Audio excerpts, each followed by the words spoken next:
The bus was unusually quiet that afternoon. The only sounds were the occasional coughs, the hum of the engine, and the rhythmic tapping of rain against the windows. People sat in their seats, lost in their own worlds, scrolling through their phones, staring blankly outside, or simply resting after a long day. Then, a sharp, irritated voice shattered the silence. "Mom, seriously? Can you not be so slow all the time? People are waiting." Heads turned. A young man, probably in his early 20s, stood beside an elderly woman, his expression twisted with frustration. His mother, frail and dressed in a worn beige coat, struggled to steady herself as she held onto the pole. Her hands trembled slightly, whether from age or the sting of embarrassment, it was hard to tell.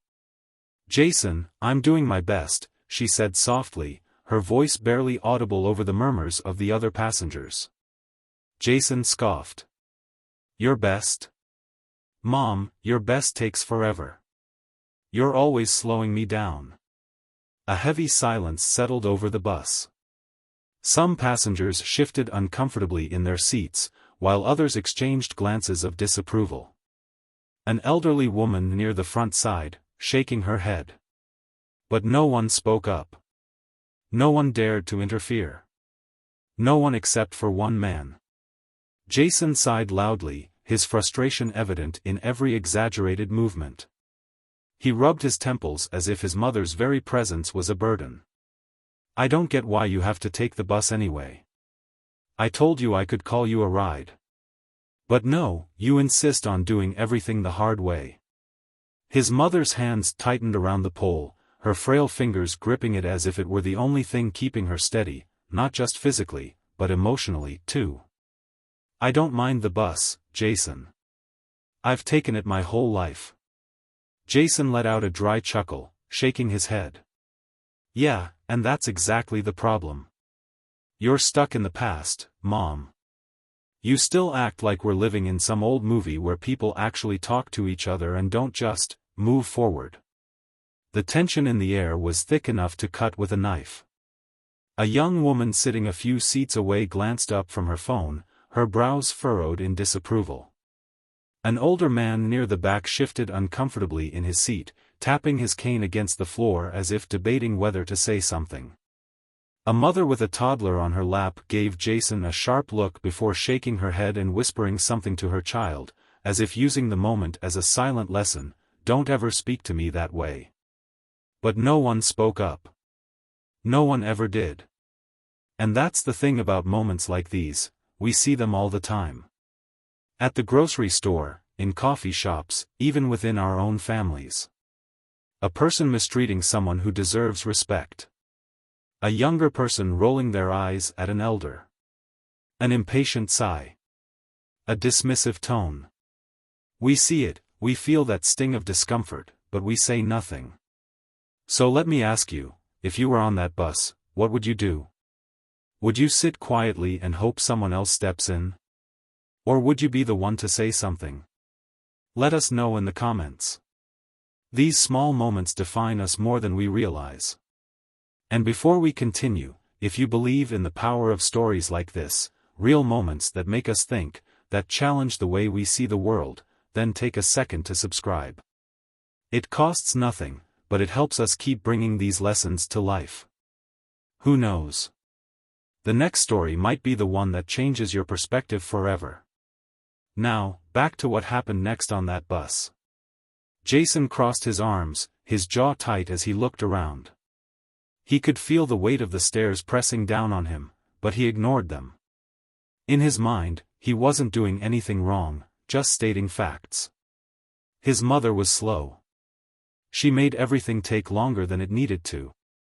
And honestly, he was tired of it.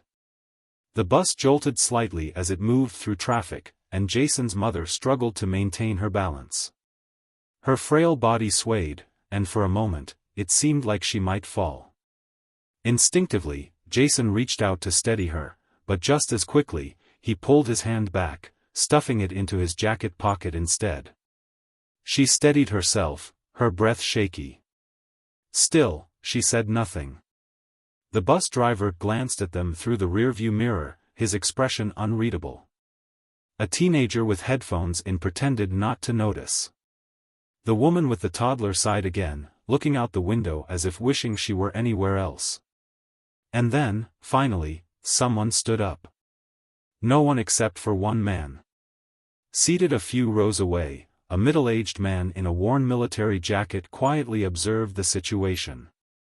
His hair was graying at the temples, and his face was lined with the kind of experience that only life, and war, could etch into someone.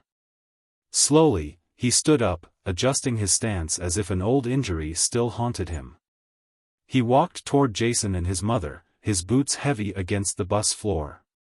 "You know, son," the man said in a calm, steady voice, "I used to talk to my mother like that, too." Jason frowned, caught off guard by the stranger's interruption. "Excuse me?" The veteran nodded, his gaze unwavering. "Yeah, I was just like you, impatient, always in a hurry, always thinking my time was more important than hers. I rolled my eyes when she needed help. I sighed when she asked for a favor. I thought she was slowing me down. Until one day, she was gone. And you know what I realized?" Jason crossed his arms, attempting to mask his discomfort. "What?" The veteran took a slow breath, his voice deep with emotion. "I realized that all those times she slowed me down were actually the moments she was still with me. The moments I should have cherished. Because when she was gone, I would have given anything, for just one more moment, no matter how slow." The bus was silent. Even the low hum of conversation that had lingered before had disappeared. Jason's face shifted, the arrogance melting away into something more vulnerable. He glanced at his mother, who now looked at him with quiet sadness, not anger, just the kind of sadness that comes when a mother realizes her child hasn't yet understood the value of time. The veteran patted Jason's shoulder. "Take it from someone who learned too late. Time with your mother is a privilege, not an inconvenience." Jason swallowed hard. The tension in his jaw relaxed, and his shoulders slumped slightly. For the first time, he really saw his mother, not just as someone who took too long or asked for too much, but as the woman who had once carried him, fed him, stayed up at night when he was sick. The woman who had sacrificed her own comfort so that he could have a better life. He exhaled deeply and turned to her.